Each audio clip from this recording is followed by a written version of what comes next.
Hello అండి. నా పేరు doctor Naga Karthik. I'm a consultant paediatric surgeon.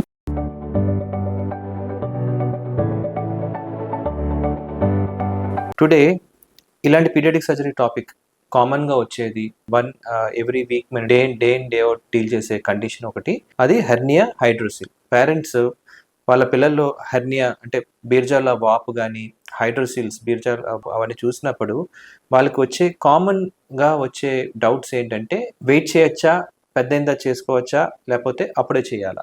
Suppose ఒక బాబు he is around 3 months or 4 months of age, వాడికి బీర్జాల వాపు కనిపించింది. So as a paediatric surgeon first మేము ఏం చెక్ చేస్తామంటే ఆ బీర్జాల ఆ వాపులోని పేగు ఉందా లేకపోతే ఓన్లీ నీరు చేరిందా అనేది.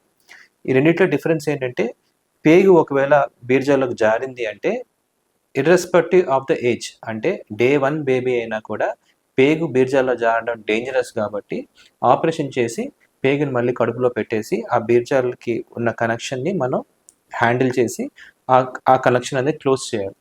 అదే పేగు కాకుండా జస్ట్ నీరు చేరింది అంటే 6 నెలల దాకా మనం వెయిట్ చేయొచ్చు. 6 నెలల దాకా వెయిట్ చేసి 6 నెలల తర్వాత ఇంకా ఆ నీరు అలాగే చేరిపోయి ఉంది, ఇంకా తగ్గట్లేదు అనుకుంటే మనం ఆపరేషన్ చేసి ఆ నీటిని బీర్జాల నుంచి తీసేసి పేగుకి అంటే కడుపుకి బీర్జాలకి మధ్యలో ఏ గ్యాప్ నుంచి అయితే వస్తుందో ఆ నీరు, ఆ కనెక్షన్ క్లోజ్ చేయాలి. 6 నెలలు అనేది క్రిటికల్ పీరియడ్. ఎందుకు అంటే బియాండ్ 6 months 6 నెలల తర్వాత బీర్జాల్లో పనితనం అనేది మొదలవుతుంది. అంటే జెమ్ సెల్స్ అనేది బీర్జాల్లో తయారవడం స్టార్ట్ అవుతాయి. అది 6 months to 2 years లోపలే ఆ జెమ్ సెల్స్ అనేవి తయారవుతాయి. ఆఫ్టర్ 2 years తర్వాత నుంచి పెద్దగా తయారవు. మళ్ళీ అడాల్సెంట్ ఏజ్కి వచ్చినప్పటికీ ఈ జెమ్ సెల్స్ నుంచే స్పెర్మ్ అనేది తయారై వస్తుంది.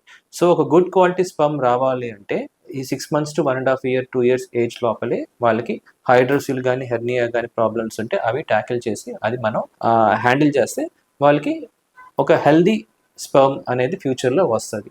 For that reason you have to operate the child around 6 months to 1.5 year. So this is a rough small gist of hydrocele and hernia and which age to operate. Thank you.